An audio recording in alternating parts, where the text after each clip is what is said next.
Hey guys, how's it going? I'm doing this debate on somebody else's channel, so we're waiting for them.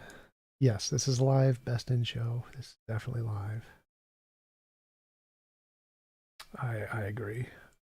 I agree. God, that is one of the worst arguments for you, for sure.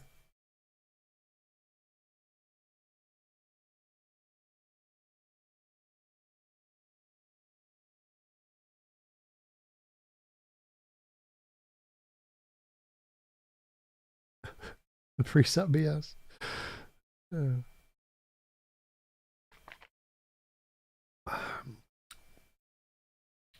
Phil, who are you in Discord? Are you in my Discord?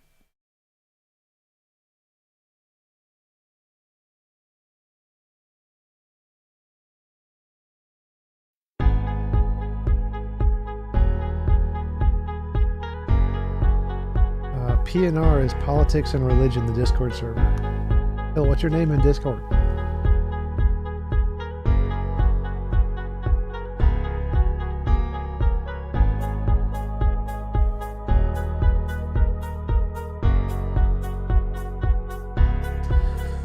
Are you a mod on my Discord, Phil? If not, join my Patreon.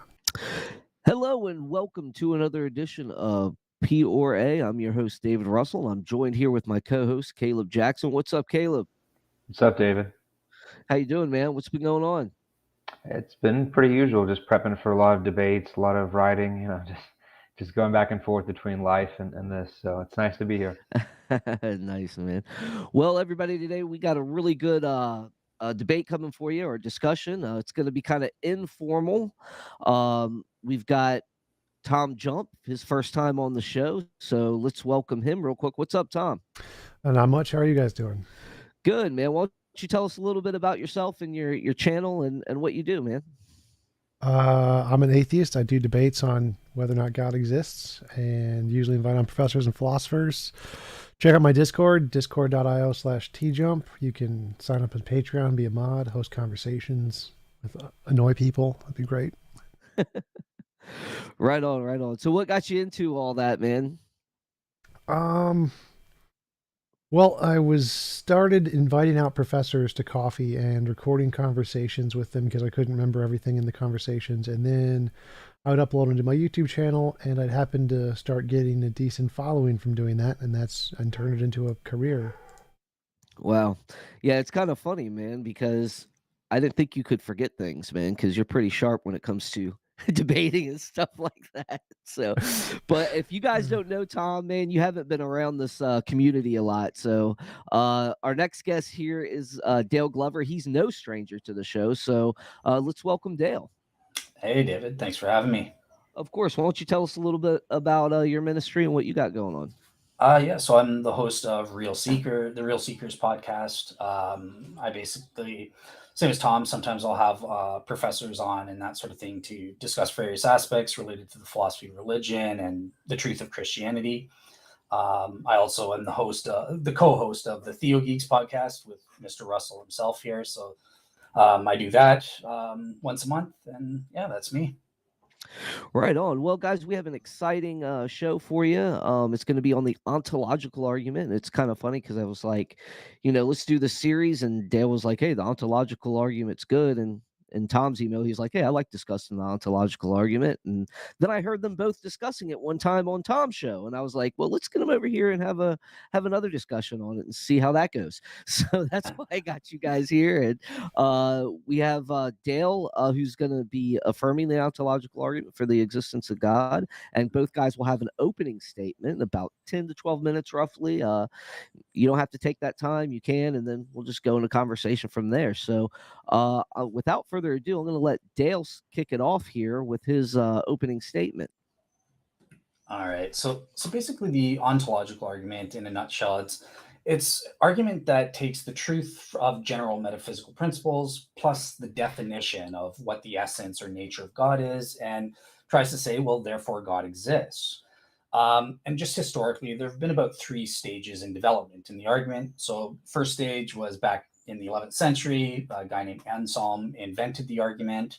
The second stage was really came in around the 17th and 18th century with people like Descartes and Leibniz, who had their own versions. And the key insight at that time was, look, if it's possible that God exists, then he therefore exists. And then the third stage, which is what we're in right now, this came around in the 20th century with the use of modern modal logic, and people started coming up with modal versions of the ontological argument, and that's what I'm going to be doing. I'm going to be presenting one of those here today. Okay, so let me see if I can do this and not waste too much time. Okay, so share screen.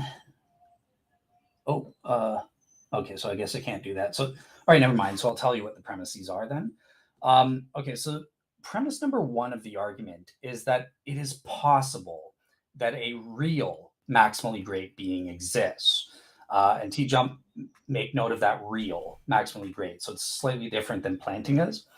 Premise two, if it is possible that a real maximally great being exists, then a real maximally great being exists in some possible world. And if premise three, if a real maximally great being exists in some possible world, then it exists in every possible world. If a real maximally great being exists in every possible world, then it exists in the actual world. And obviously, premise five, if it exists in the actual world, then it exists. So that's the conclusion, that a real maximally great being exists.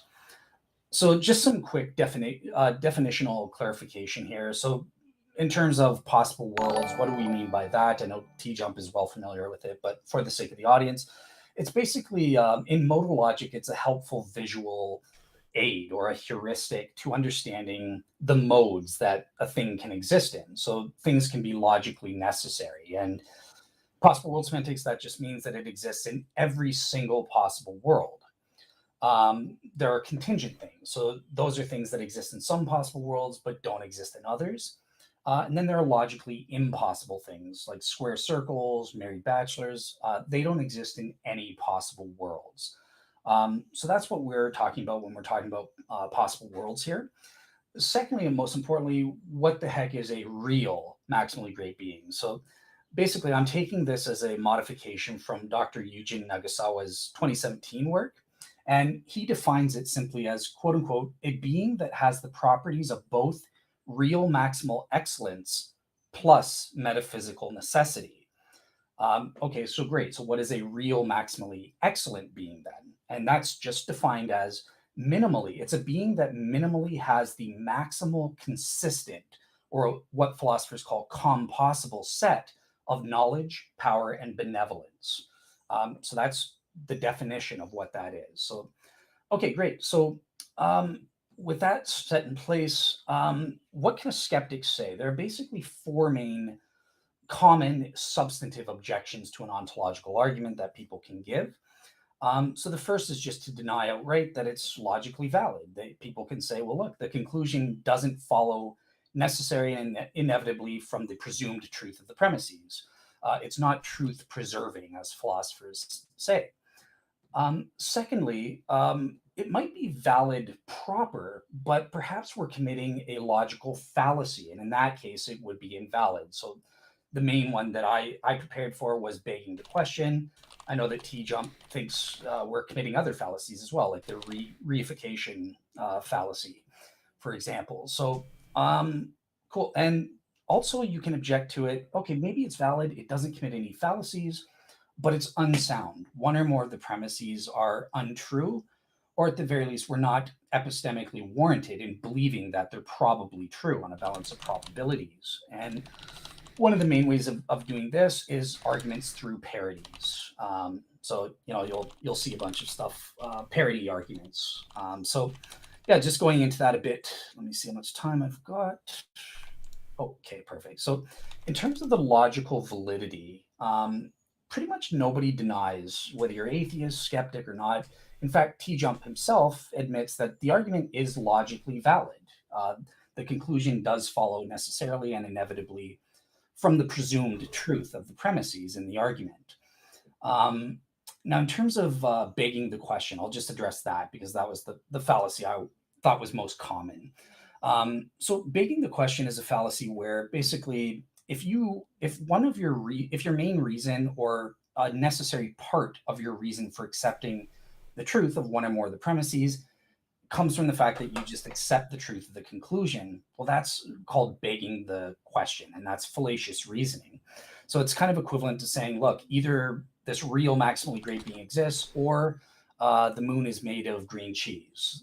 Premise two, the moon is not made of green cheese, therefore this real maximally great being exists. Well, that's begging the question. The only reason I accept the first premise is because I believe the conclusion already. And in terms of the modal ontological argument, we're obviously not doing that here. We have independent reasons for believing the truth of each of these premises, and in that way, we're not just assuming the truth of the conclusion. All we're doing is basically showing that the first premise is logically equivalent to the truth of the conclusion.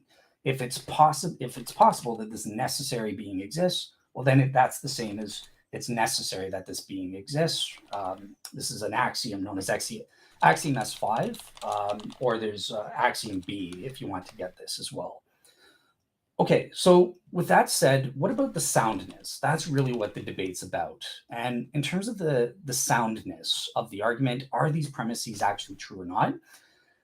It may surprise some on here that basically all of the premises 2 through 5, are almost universally accepted. There might be a couple of objections to axiom S5, for example, for one of the for premise 4, I think it is, or maybe you reject trans world identity and therefore you might reject premise 3. But for the most part, whether you're atheist, agnostic thing, everyone kind of accepts the truth of these premises.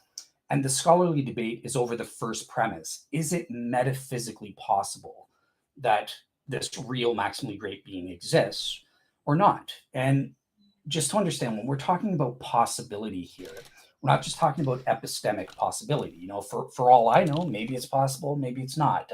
What do I know? That's not what we're talking about. We're talking about metaphysical possibility here. So it's an ontological notion that regardless of whether I know it or not, there is this, it is possible that this being exists. So just understand that. And okay, so how do we argue for the truth of this possibility premise? And there are 3 main ways. So the first way is based on a priori reasoning. This is how I argued with TJump in our last discussion together on his show. And I appealed to our modal evaluating faculties. They produce a properly basic belief or a modal intuition that yes, it is conceivable that such a being, as I've defined it, exists. And by conceivability, I'm talking about a strict kind, not just prima facie conceivability, but what I call warranted conceivability there. So, okay, so the second way is through a posteriori, can't say it, through separate objective arguments. So there's been several arguments, and I'll post these on my blog, like articles for people to read, but you'll have someone like Ben Arbor, who TJump's debated and a couple times, I think, or Dr. William Lane Craig. They'll appeal to separate arguments to prove each of the properties bottom up. So for example, there's a conceptual argument that proves there must be a necessary omniscient being. Okay, great, that's one of the properties of maximal excellence. Or Jerome Gelman, he has an argument proving that there's one necessary omnipotent being. Okay, great. You can put those together and kind of build up a case from the bottom up. People like Alexander Proust have arguments like from the motivational center of our lives, or an experiential thing based on religious experiences that endure of this real maximally great being. He thinks you can prove that it's at least possible. Robert Madoyle has the modal perfection argument. So I know TJump did a sort of video kind of, I'll let him get into it, but he kind of takes on ontological arguments based on this great making notion. And their modal, like Kurt Gödel's version, deals with perfection or supreme, is a supreme being. So it totally bypasses this objection based on greatness and stuff like that. Yeah, so with that said, believe it or not, with the way I've given Eugen's thing here, I don't need any of this stuff. Forget all that. Pretend I fail and I lose. There's a third way to prove the possibility premise. That's through Eugen Nagasawa's top-down notion. So think of what a real maximally great being is by definition. It's a really maximally excellent being. And that is defined as omnipotent, omniscient, or sorry, as having knowledge, power, and benevolence, real properties demonstrated every day with human beings, to the maximal consistent set or compossible degree.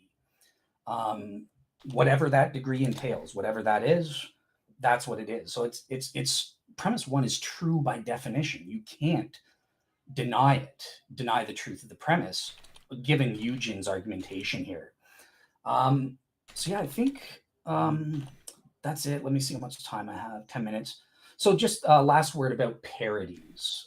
So the parodies are basically parallel arguments. They kind of parallel the structure of this modal ontological argument, but they argue for absurd conclusions that the theist doesn't want to have. And I've kind of categorized it. There's three categories of parody argument here. So the first is the one that was first chronologically. You can argue for something like a maximally great insert X here, a maximally great pizza, a maximally great island, or really maximally great island, or something like that.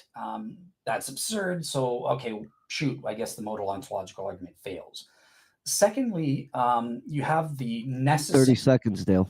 okay, necessary plus parodies, right? So you just, whatever it is, you just add the property being necessary. And given axiom S5, it should exist. Finally, you have the what I call the canceling out parodies. So these are things like anti-ontological arguments, reverse ontological, like, you appeal to a quasi-great being or a maximal evil being, stuff like that. And we'll get into that as we go. But for now, I'll shut up. All right. Well, Tom, it's the floor is yours, my friend. Okay, so the ontological argument is fundamentally flawed and one of the most terrible arguments ever because all it's doing is defining God into existence.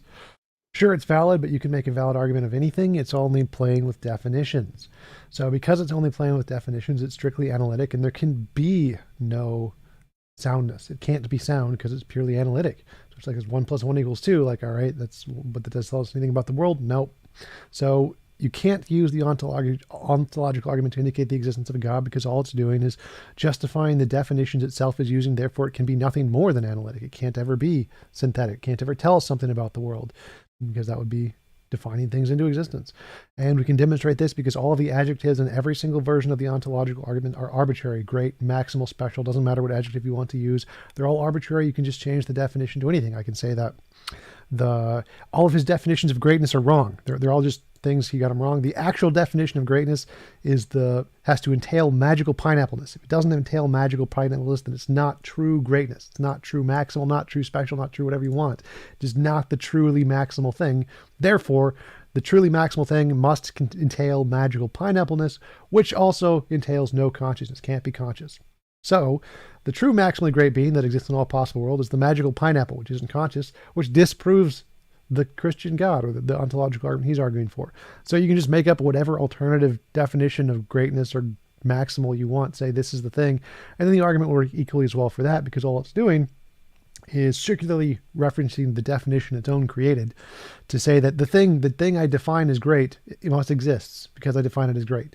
Clearly false. And that's all I really need. I can conclude there. We can go into the open discussion.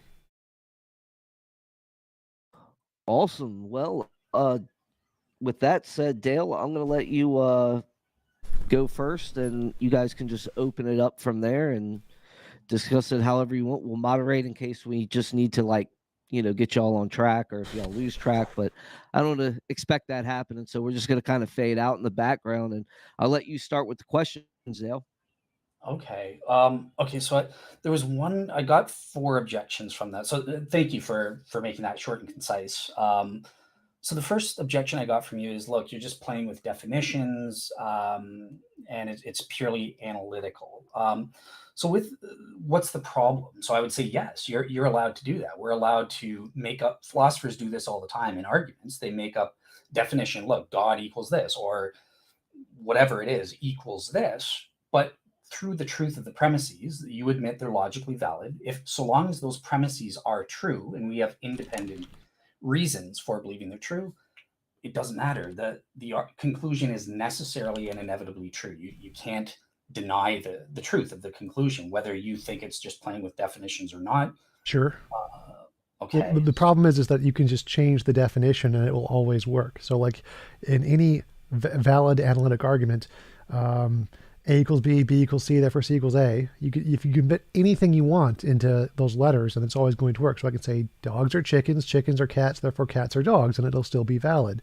So the problem here is that if there's nothing that actually shows your definition corresponds to reality, we can replace it with any other definition, and the argument will still be equally as analytically valid. So even though your argument is valid, we can change the definition to anything we want, magical pineappleness, and it will still be equally as valid. And since both arguments work equally as well, it leads to a contradiction because both can't be true. You can't be both magical pineappleness with no consciousness and the God that you're arguing for. Therefore, the argument doesn't tell us anything about the world. It's purely definitional. Gotcha. So I think that's true in terms of validity. But where I think your objection would fail is in terms of the soundness of the. So if we said as the possibility premise, for example, it's maximally excellent being plus necessary as I've defined it. So it's got the maximal set of power, knowledge, and thing. Plus, it's got the property being a square circle. Well, that fails. That's an unsound premise because a square circle is logically impossible. That is not a conceivable concept. And I might argue the same in terms of a magical pineapple. So remember, my definition is a minimal one. So I'm open to other properties. Obviously, as a Christian, I'm going to want to say that a real maximally great being is consistent with the truth of the Christian God. So I guess I would just need to find out, what do you mean by a magical pineapple? And would that truly be consistent with a necessary being, depending on how you define it and stuff like that? Well, that's the point here. I define a magical pineapple as the maximally great being, and you can't show that that's incorrect. You can only say, I disagree with that definition, which is just your opinion, and there's no evidence for it, which means you can't show soundness of the argument because it's purely analytic. It's just definitional. There's no truth to it when it corresponds to reality because it doesn't correspond to anything. You're just saying there is a letter X, and X exists because I think it has the property of existence. It's not how it works. Well, this pineapple, through the truth of the argument, it would also have to be omniscient. Nope. That's your definition of maximal, not in mine, and I think yours is false. Yours is false. Prove your definition entails omniscience. Okay, so you're just saying, so a real maximally great being is just a magical pineapple. That's the only property it has. The only one I need for now. Okay, so can a pineapple be eaten? Yes. Only the maximally great being must necessarily be eaten. If it can't be eaten, it can't be maximally great. Great. So then that's an incoherent definition because... No, it's perfectly coherent. No, because it can't be, by definition, it can't be necessary then, and it can't exist in all possible worlds. No, it can be necessary and exist in all possible worlds and be eaten. There's no contradiction there. No, because, well, the concept of being eaten entails that it stops existing. So no, it doesn't. When we talk, wait, let me address right there. So okay. I can eat a gold brick. The gold brick is still there. So it doesn't entail it's not existing. So you can eat objects and have them still exist just fine. So just eating them does not entail them not existing. That's your false assumption. And so the magical pineapple can be eaten. It doesn't stop existing. You taste it just fine. It makes you satisfied and hungry and makes you lose weight. It still exists and it doesn't stop existing. And you can eat it as many times as you want in all possible worlds. So your assumption there is false. You have falsely assumed that somehow in this definition of being eaten, it entails that it be destroyed, and that's false. Gotcha. So I would just, okay, so you mean he just swallows it. It's kind of like Zeus's daddy. He just swallows it. No, it's a magical pineapple. It can actually go into your stomach. It can be dissolved and still exist at the same time because it has a multi-dimensional state, to steal the gin quotes. So, okay. Yeah, so I would just say that's... You're not talking about a pineapple at this point. No, it's still a pineapple. So your definition of pineapple here doesn't matter. It's my pineapple, not your pineapple. So.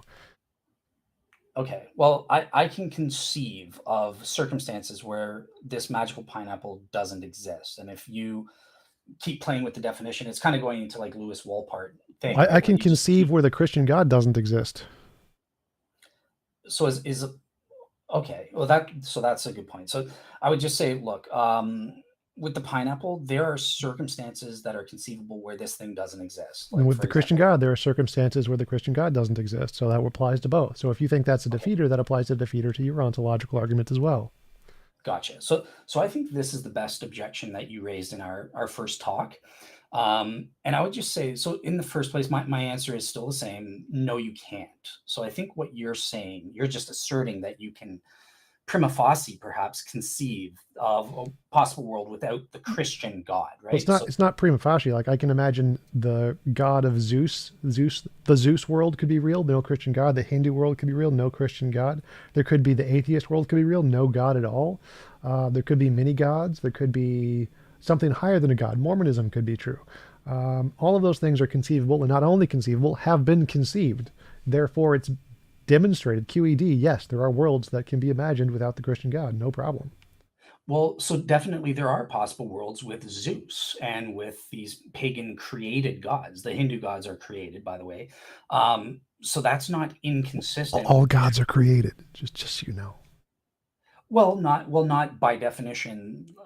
By this real maximally great being, by definition, is logically necessary. He's not created. He is the ultimate creator, right? So No. By my definition, the maximally great being is a pineapple. All gods, in my definition, all gods are created. But like, it's a property of the maximally great being that all gods are created. Therefore, the maximally great being can't be a god because it can't be created. gotcha. But with the pineapple, right? So in the first place, the ontological argument could be maybe there's a real maximally great being and there's this magical pineapple. But this magical pineapple No, because doesn't. this magical pineapple is the real maximally great being. There can't be any others. This is the true maximally great. There can be no alternative maximally greats because if it lacks the magical pineapple property, it can't be it can't be maximal at all. Because to be maximal, by definition, it must entail magical pineappleness. Well, yeah, but that's so okay. So I would just deny your definition then, or I would accept it and say, fine, call my modal ontological argument. Call him, what was the fluffinophagus being? Doesn't matter what definitional label we give. There's still a being that has No. these Remember, properties. magical pineappleness entails can't be conscious, can't be omniscient, no mind. So by definition, your entire worldview is defeated. So this ontological argument, if it holds, my definition, it necessarily violates yours, and yours is defeated. Okay, so this magical pineapple. So this is why I wanted you to define it. So it's really kind of a negative ontological argument. You're just kind of saying like Well, it's the still magical positive, it's just for pineapple. an alternative definition of maximal. Yeah, but its property, the property of magical pineappleness entails that there is no real maximal being as I define it. That's what you're saying, right? Right, because Did I its understand? properties are different from your properties. So it's not a Right. negative, it's just saying it has different properties than yours.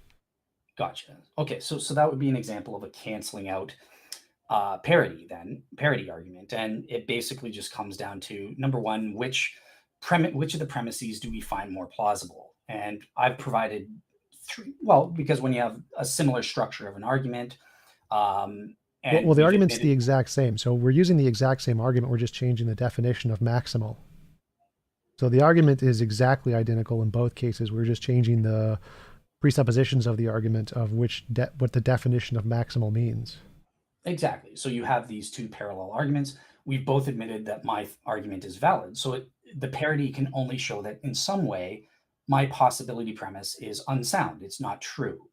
And in that case, we just have to go by, well, based on the evidence, the independent reasons for accepting my premise one over your magical pineapple possibility premise. And I've given three ways of going that. So there's that a priori conceivability thing. There's Go like explain them one at a time. So a priori conceivability, how is that an argument for yours, not the magical pineapple? Because I can conceive of a great, maximally great magical pineapple, and my audience can conceive of a magically great magical pineapple, so it's conceivable as well in all possible worlds.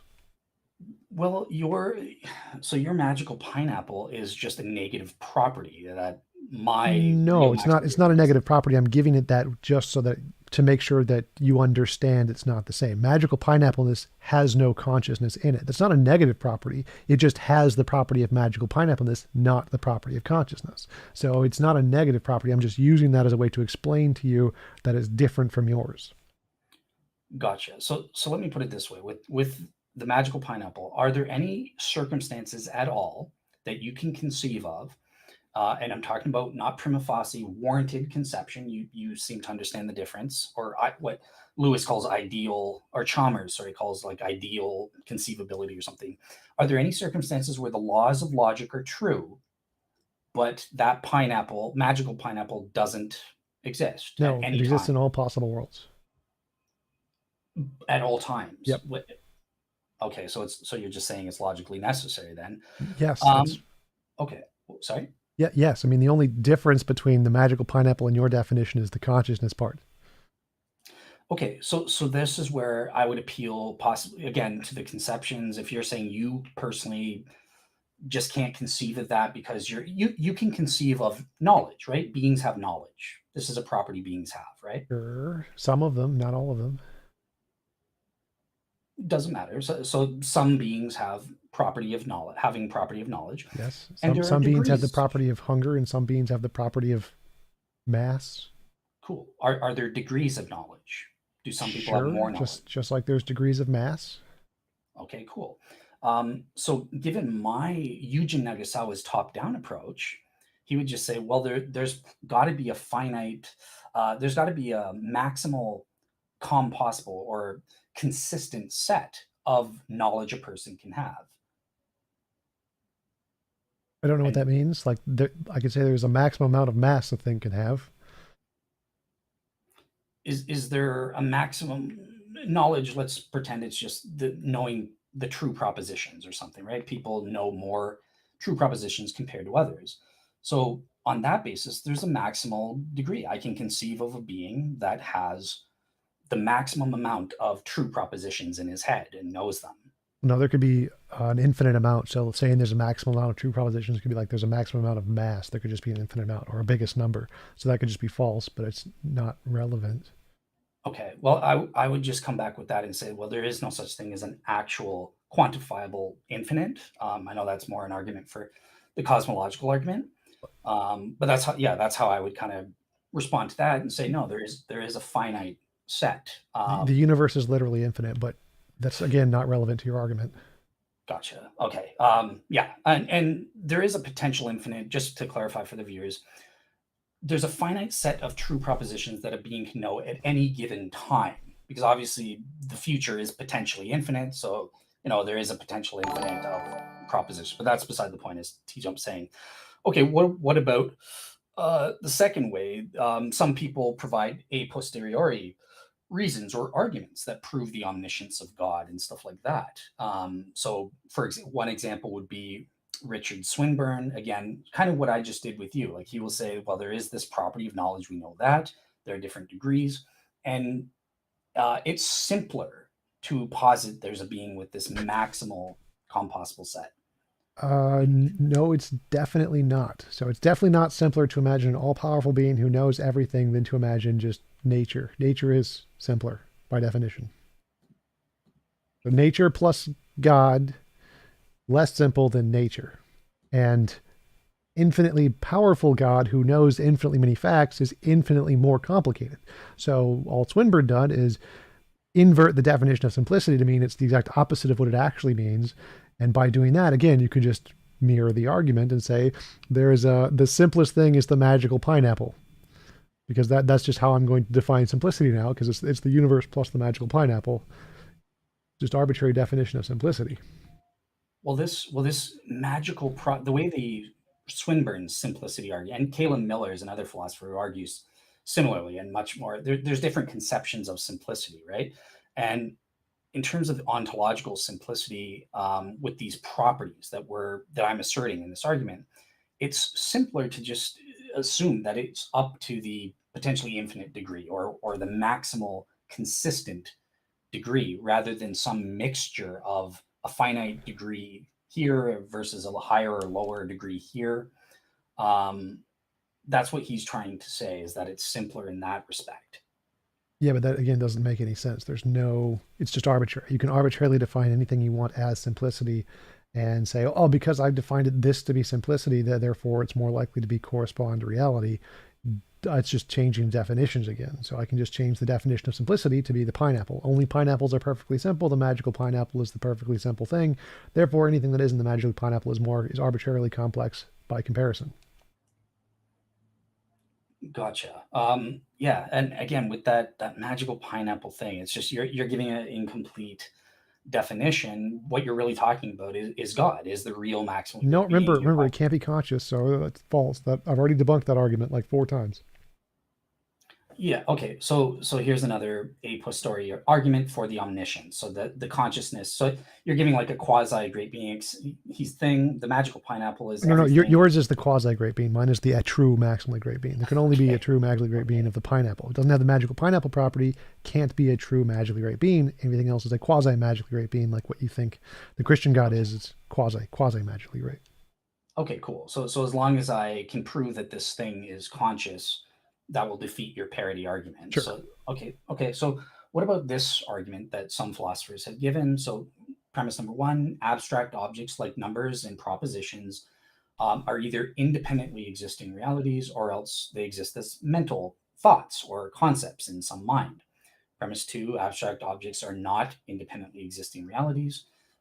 So therefore, if abstract objects are thoughts in a mind or some kind of mental entity, then an omniscient, metaphysically necessary being exists because propositions and numbers are necessary truths. So it would require a necessary mind to know them, and it would have to be omniscient. He would have to ground all of the true propositions. So therefore, it's got to be omniscient. Your magical pineapple, by definition, is not a conscious, omniscient entity. Your argument is obviously false. Like, abstract objects don't exist. They are a product of minds to describe the way reality is, and all they are is representations of existing things within the mind. So they don't exist in the way that you described them. It's just false. Well, don't they exist as thoughts in the mind? Yes, as material thoughts in a material brain. Well, okay, so why would we assume it has to be a material brain? Because that's what all of the evidence in every academic field indicates. Well, no, it doesn't. There's lots of arguments that prove that substance dualism is true. I know Well, I said evidence, not arguments. Arguments are just making stuff up. So evidence are like novel testable predictions, the entire consensus in the field of neurology, psychology, neuroscience, cognitive science, everything related to the brain. The percent of dualists is in the single digits for philosophers and single digits for physicists. There is no evidence that actually indicates dualism at all. So if we are going to go with the evidence says it's physical. Gotcha. So I would just disagree. You got to consult philosophers of mind. I actually took a course with Dr. David Hunter about this, and he knows the scholarship. So there's lots of evidence. Why would I ask them? Like, neurologists are the experts. Philosophers don't get an opinion. Well, science overrides philosophy, not the other way around. No. Well, it depends. If we're talking about what the facts are, right? So neuroscience can only ever prove either correlative states or causation states. A certain brain state causes this, but it can't prove the metaphysical nature of a mental state that we're having, or a sensation that we're having, or what a thought is. It can't prove that our thoughts are identical to some brain state. It can only ever. Well, it can support evidence for it, just like we can support evidence that we're not in the Matrix. We can support evidence that the brain is physical. All the evidence we indicate says that we're not in the Matrix, that there's a physical world around us, and that brains are physical. There's no other evidence that exists. Gotcha. So in the same way, I would say the evidence can support the substance dualism hypothesis or thesis, and that's where the arguments come in. Which is the best explanation? Like I said, there's several arguments that. This is off topic, so sorry, guys. Yeah, I can see. Well, I mean, again, all of the evidence can indicate the fact that we're in the Matrix too, but that's the less supported hypothesis for the same reason, which is why the vast majority of academics in every academic field say we're brains, not minds. Gotcha. Okay, but it doesn't prove it. Okay, well, how about this then? We don't need to prove. We just need, what does the more evidence indicate? Like, the more evidence indicates we're not in the Matrix by a 99.99%, and the more evidence indicates we're physical brains by 99.9%. We don't need 100% certainty to count it as knowledge. It can still be knowledge that we're physical brains, even without 100% certainty. So I don't know why you keep bringing up certainty. Right. So here's why I would say that. So, you've given me that what we call abstract objects can exist as mental entities, as thoughts, and you've added the qualifier they've got to be physical brains. So I would just say, well, physical brains have limitations, right? They can't know. Do you think that a physical brain can know all necessary truths? I don't think any brain can know all facts at all due to like basic problems of Gödel's incompleteness theorem and the similar related problems, Wittgenstein's paradox of omniscience. It's literally impossible to know all facts, even if you are an omniscient mind. It's just impossible. So omniscience entails logical contradictions, and it's not possible for the necessary being to be omniscient. It literally cannot be. Oh well. Let me interject here, guys, real quick, because I want to give Tom a chance to lead the argument as well. I'm happy with this. This is So, fine with me. okay. If you're happy with it, then we'll continue. Because mine would just be, okay, provide a reason to think your definition is true. Because you haven't. Or none of all the reasons you've provided so far are false. Do you have any others?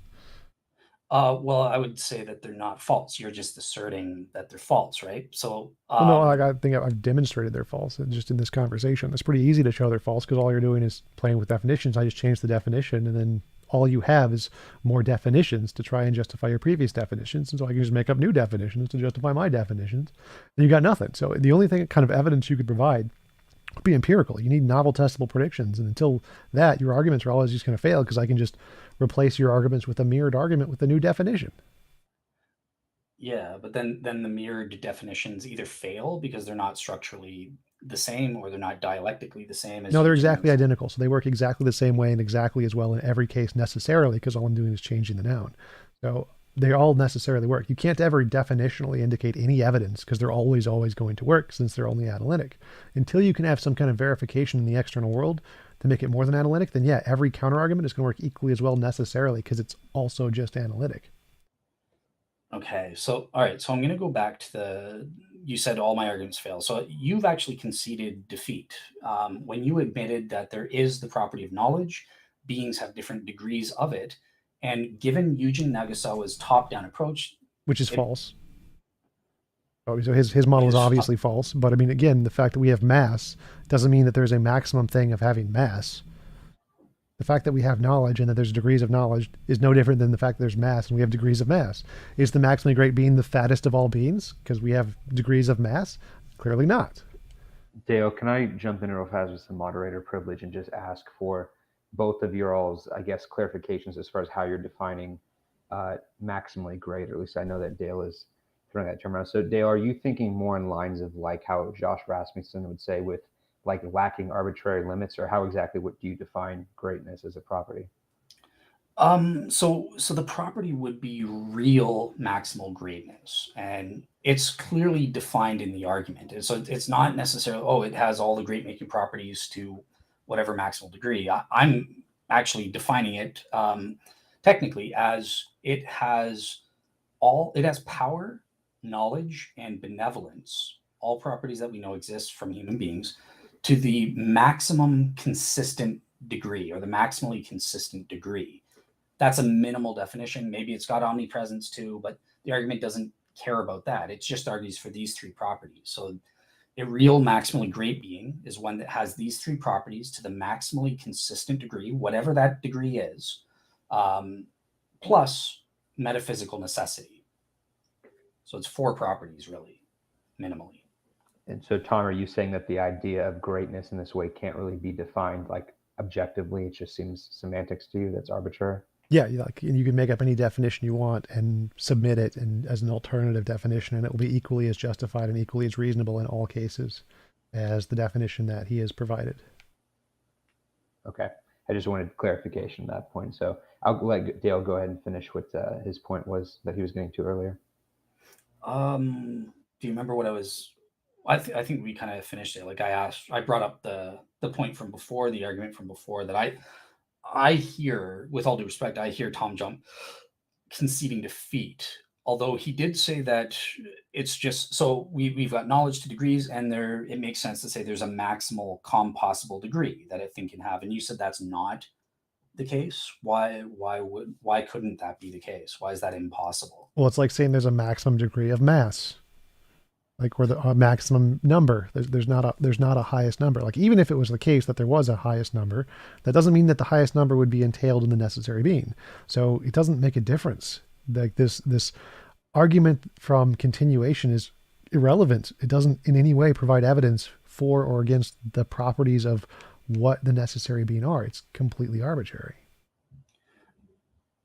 it's so in terms of the definition, yeah, with the possibility premise, it is an arbitrary definition. It is Eugen Nagasawa's definition. But the other premises of the argument say that, look, once we understand what the definition is, that's what ontological arguments are, is they take the definition on a conceptual basis, they prove, number one, that it's possible, and then from that, through the other premises, that proves that it must actually exist. It's undeniable once you grant that first premise, then it follows right through.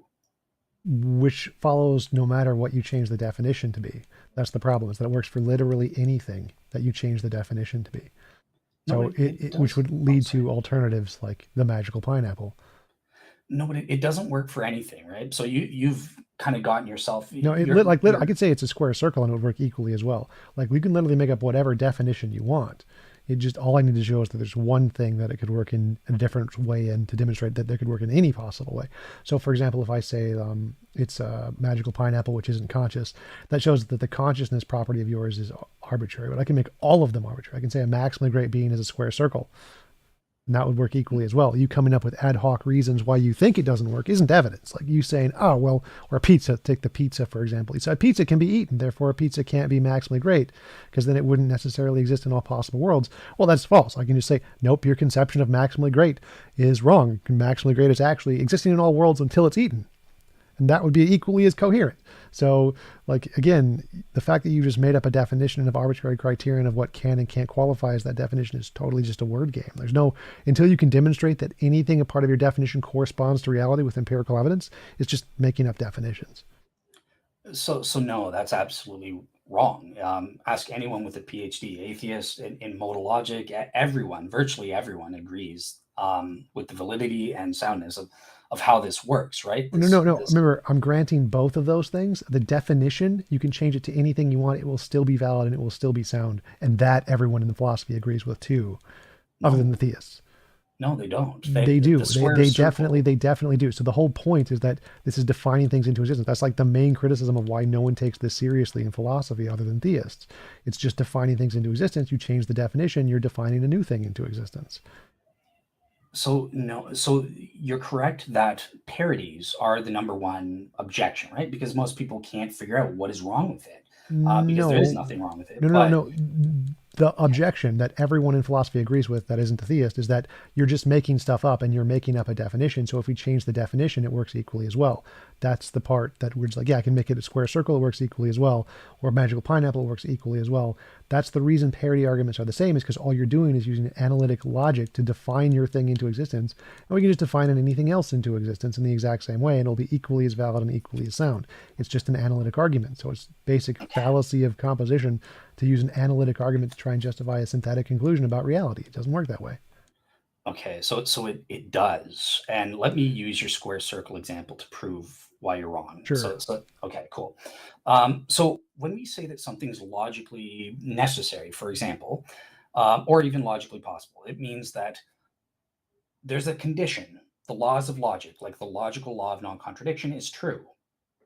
Those givens entail that it's necessary that this square circle exist. Or if we're talking about contingent things, that it's possible that a square circle exists in the same world where the logical law of non-contradiction is true.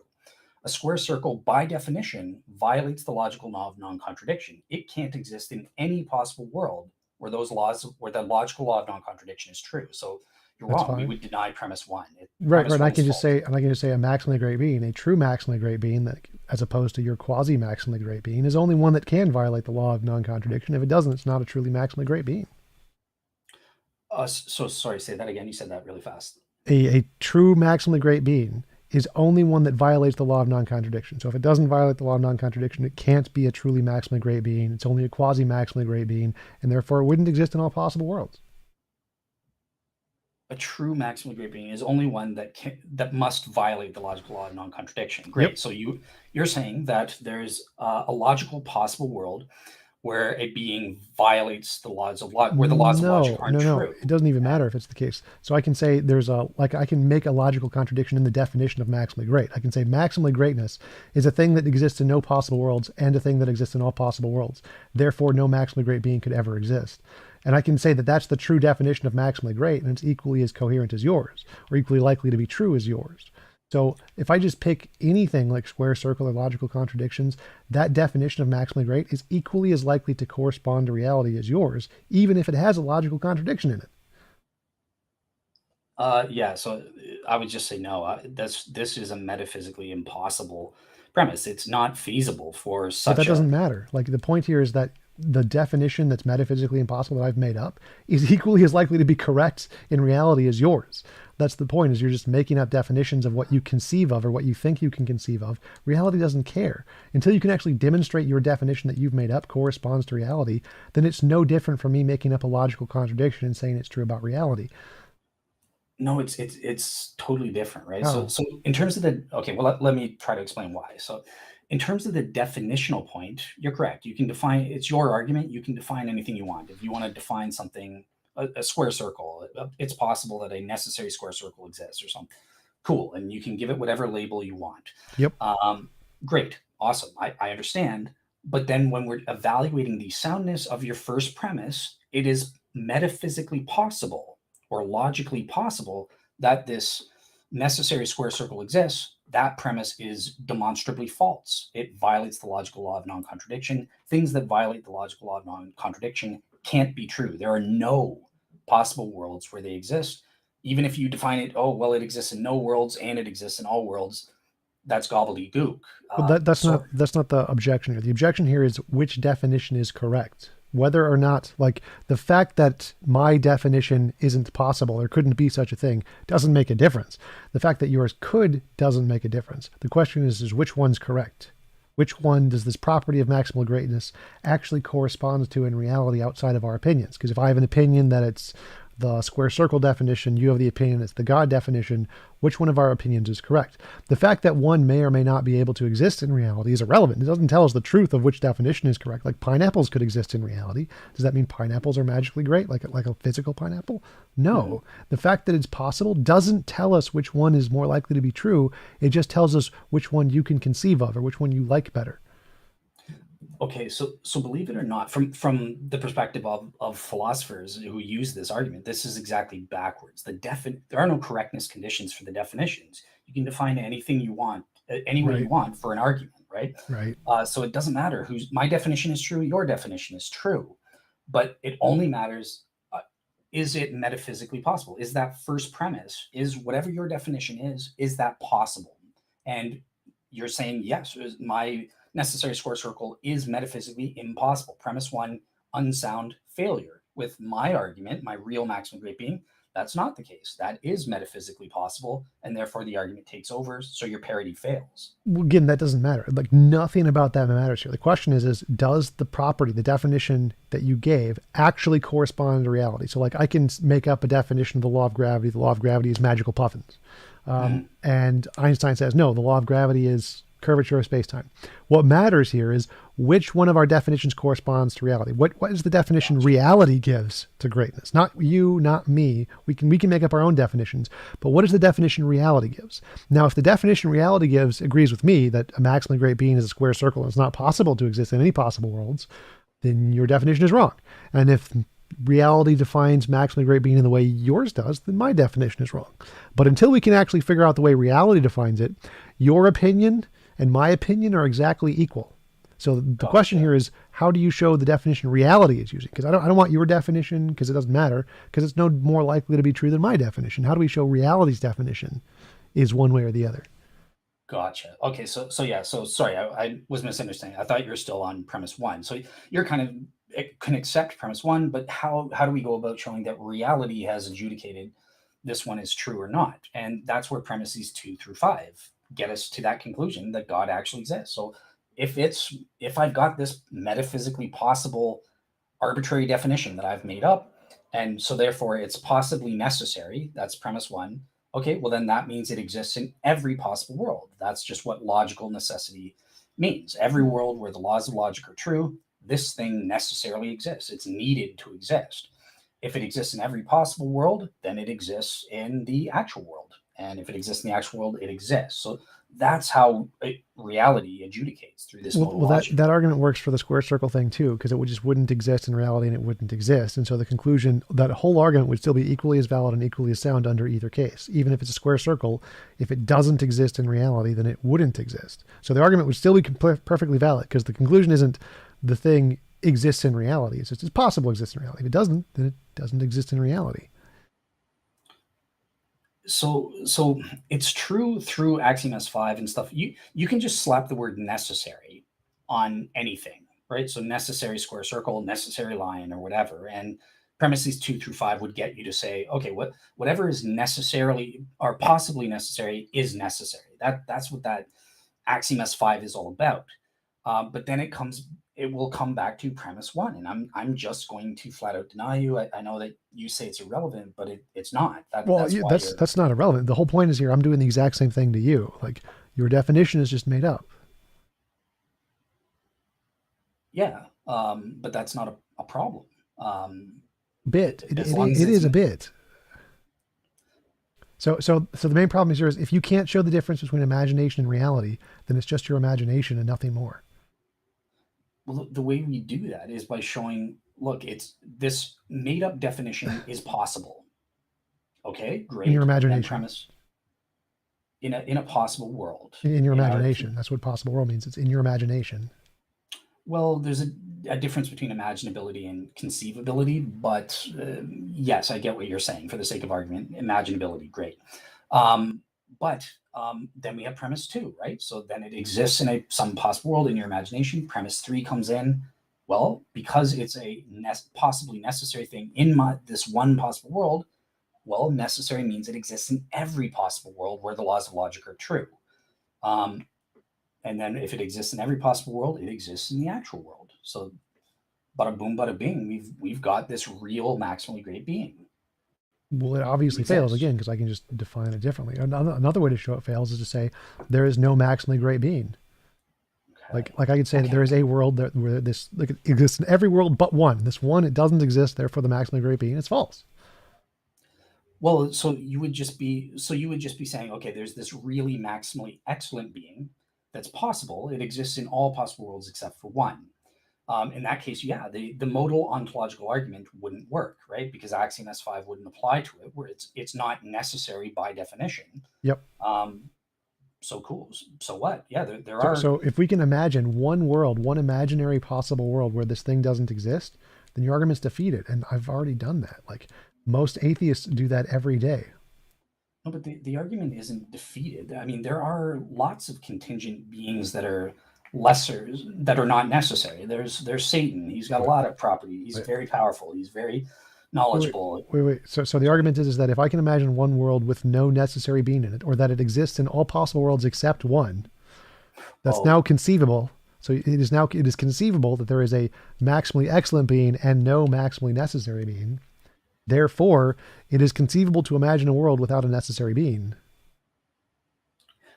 So I would just say, so if there's a possible world where the laws of logic are true, there's these logical laws, you've agreed with me that there are no abstract things. They only can exist as propositions can only exist as thoughts or mental entities. How can there be nothing in that world? There's got to be at least a mind that's there's like just naturalism, no God. People are in it, everything except God. So it has all of the stuff that a world has exactly like ours, no God. Okay. So yeah, again, it just comes down to the fact that it's not, so it's so I would just say it's impossible, these kind of like anti-ontological arguments where you're trying to say, well, it's possible that there is no really maximally great being or something like that that's grounding it or something. There's just reality. I would just appeal to the fact that there are so many arguments that prove that there has to be a being like that with those properties. No, I've proven all of them false so far. But so again, it's all I have to show is that it's logically possible to imagine that there is. I can just grant your God exists in all but one possible worlds, and one possible worlds. If it's even conceivable, if it's possible to even imagine it in my imagination, your argument is defeated. So anyone who can imagine a world without a God has defeated your argument. And Most people can do that. In fact, the vast majority of humans who have ever lived have all done that. Yeah, but you can't. So okay, I would just say the conceiving of contingent beings does nothing to disprove the modal ontological argument in the first place, right? So the modal I ontological didn't say that. I said if they can imagine a world without a God, that's all. That's all they have to do, and they've gotcha. done it. So that's the second thing I was going to say. So just asserting that you're saying basically you can conceive of a world, a logically possible world where a logically necessary being does not exist, and I would Yep. just say that's impossible. No, you can't. All right. Well, I mean, I Prove just it.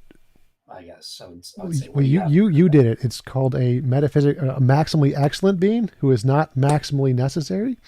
To have a maximally excellent being, that means it can't be maximally excellent necessary, because then it would only be two different things. So if you can conceive of a maximally excellent being, then you've conceived of a world without a maximally necessary being. And, No, and if it's because conceivable, then it means that the maximally necessary, you've conceived of a world without a maximally necessary being debunked. no, because the maximally great being is still conceivable too. He's in that same world, and they cancel each other out. A quasi great being can't exist, or a contingent maximally excellent being can't exist in the same world as a maximally great being. Well, it doesn't matter. All it has to be is imaginable. So if it's imaginable that there is a maximally excellent being, but no maximally necessary being, then the maximally necessary being, by your definition, has been debunked. And it is imaginable. I can imagine a God in all possible worlds but one, which is grounded in reality. I can also imagine one with a different necessary being in each, who isn't maximally necessary, just the necessary grounds of that particular universe. Both of which debunk your argument. Like, this is super easy. Well, let me try this. Can you also conceive in your head of my definition of a real maximally great being? Is that logically possible? Does that exist in some possible world as well? Can I conceive of your definition? I mean, I guess maybe. Okay. Okay. So if you can, then that proves these are canceling parities. So that proves that by definition, your maximally excellent being that exists in all worlds except for one can't exist, because there's this really maximally great being that you have kind of tentatively admitted So, is. so if you can imagine a contrary definition that overrides the previous definition, that it's the defeater, yes? Yep, parities can count as defeaters. So if you imagine an alternative definition of maximal that doesn't have consciousness, that's a defeater, isn't it? Well, it Thank you. Thank you for granting my original argument. Right, if it actually worked, but It the problem does. is these things are logically incoherent alternative definitions, and therefore they don't work. They're no defeat the modal ontological argument.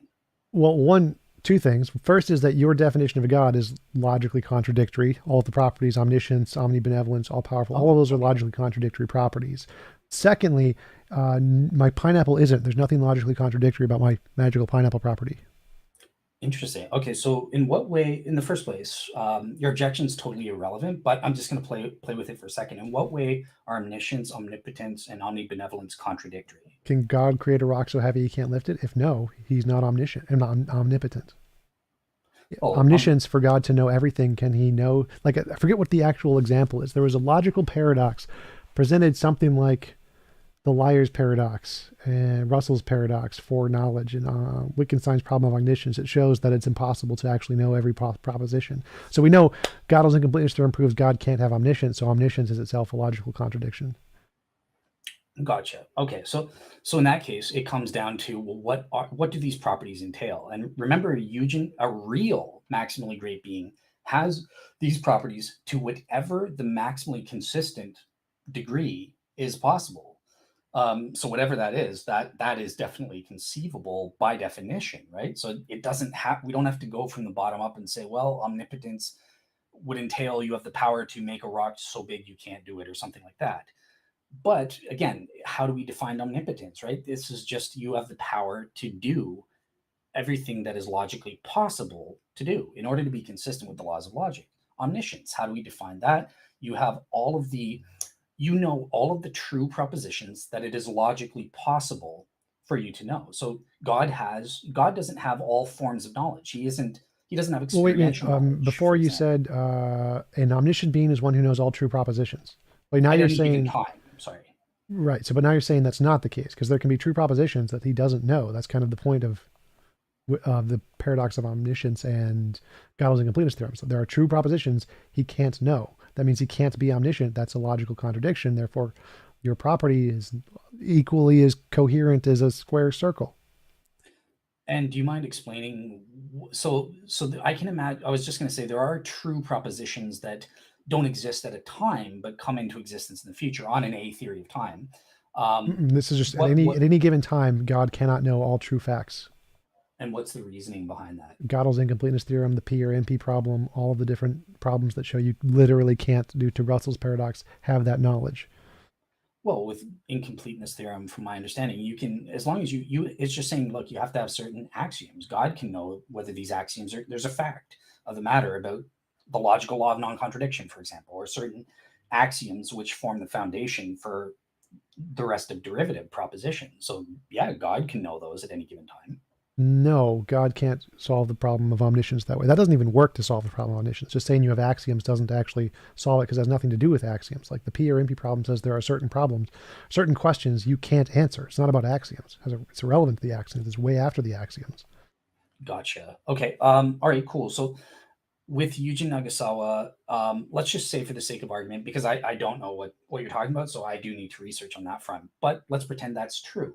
Nagasawa's argument still defeats you because it just says, look, he has all knowledge to the maximal possible degree. Great. So if there are certain true propositions that it's not possible for an omniscient being to know, cool. Omniscience is defined as whatever is possible for him to know.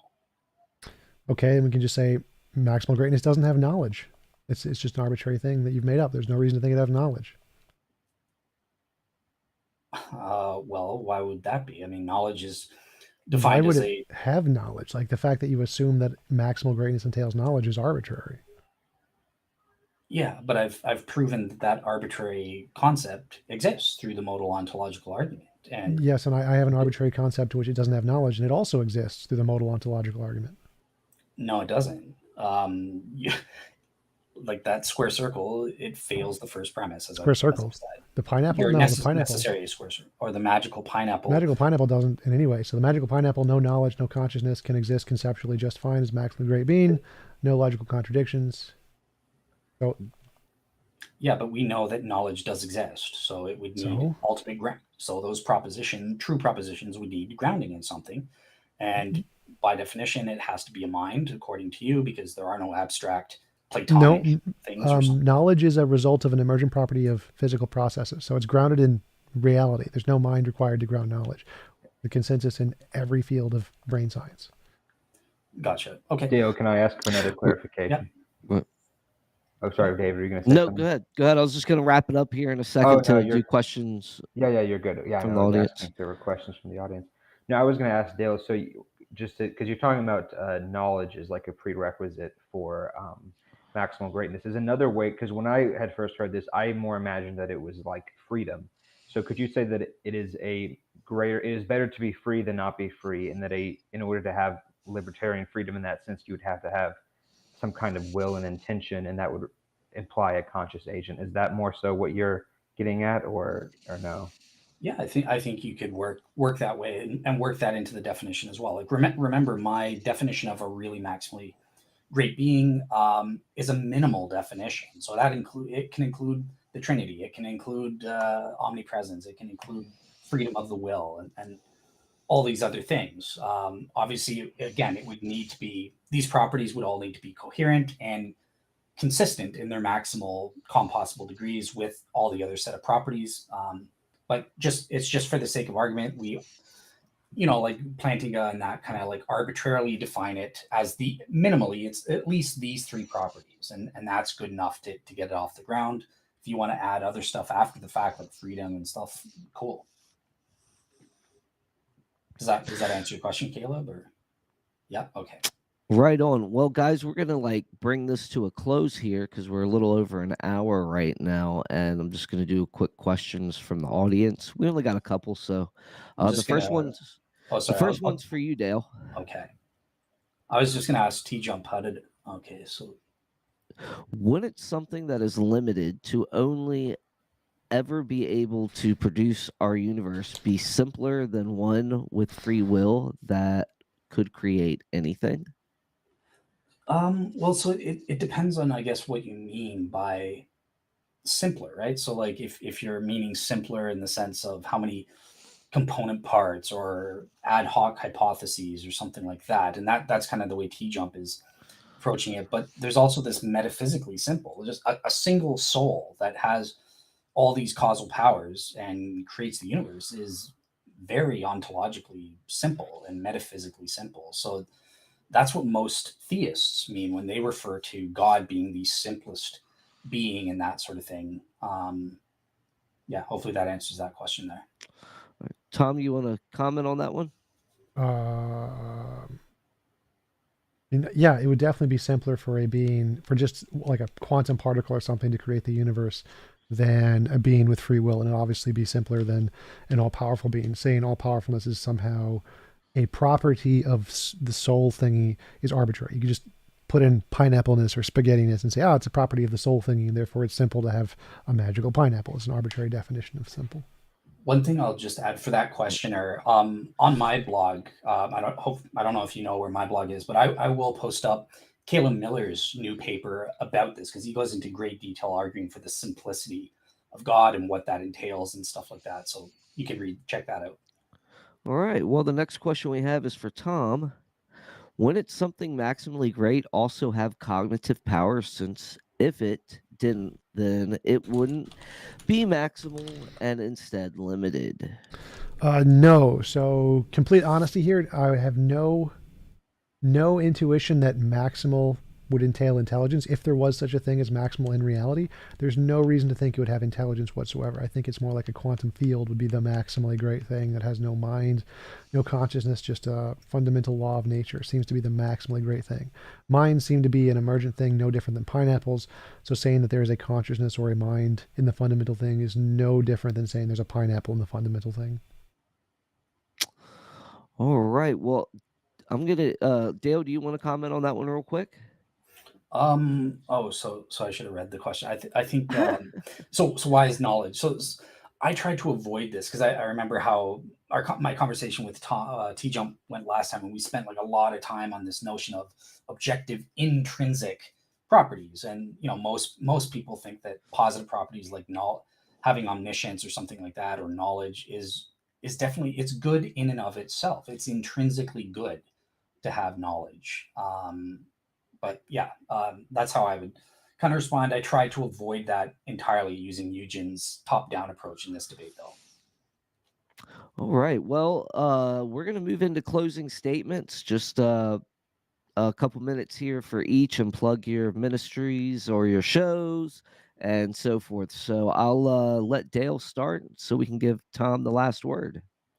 Yeah, so this is my closing word. So yeah, I just want to say thank you to TJump for coming on and having this interesting debate. I hope I did better this time. I was told behind the scenes to be more gung ho than I was last time, so I tried to be a little bit more assertive there and stuff. But yeah, it was a great conversation. I think there were some interesting substantive points brought up. Good fruitful areas for more explanation. As I said, I'm going to be posting up a bunch of peer-reviewed scholarly papers on a bunch of this stuff on the arguments that I was giving, and so you can explore that in case I didn't explain it properly in the show. My thing is Real Seeker Ministries, so the blog is at realseekerministries.wordpress.com, or else just go to my YouTube channel, Real Seekers, and I've got a bunch of stuff there. All right, Tom. Yeah, thanks guys for having me on. Thanks for Real Seeker for coming and doing the debate again. It was pleasant talking with you. I don't think you need to be more aggressive. I think your demeanor is perfectly fine. Awesome. Please come to my Discord to discuss with everybody else sometime, like whenever you want. tjump.io or discord.io/tjump. Happy to have all of the guys here there. That would be awesome. Yeah, just in conclusion, I think that the ontological argument is just making stuff up, playing with definitions, and it can never tell us anything about reality. It's just definitional. That's why it's not really taken seriously in philosophy for the most part. But yeah, thanks again for having me on. Really appreciate it. Happy to come back anytime. Please join my Discord server, everybody on both audiences. And thanks. All right. Well, again, I thank both of you guys for coming on. This has been real fun. Again, y'all are welcome to come back sometime in February. We'll probably host a guest host month. So if you want to moderate a debate or get one out there yourself, you can do that on this show as well. And both of y'all invited to do that. Yeah. Anyways, Caleb, you got anything else for us before we head out? No, not at the moment. I thought So- each of them did a good job, and I hope I didn't butt in too many times to ask for clarification. Yeah. good. So Caleb, do you have anything on Bishop Angelakis? Oh, our exorcist. Yeah. I'll contact him tomorrow. Actually, I think we're supposed to have him sometime. I think what is it, the 16th or like 2 The weeks from 30th, now? one of those. Oh, the One of those 30th. dates. Okay. 16th, Yeah, 30th. that'd be I'll reach back out to him. So I'm excited for that show. Yep. So we got a lot of great content coming for you guys in the future here. So stay tuned, and we will see you next time. Thanks. All right, guys, we're done. All right, cool. All right, man.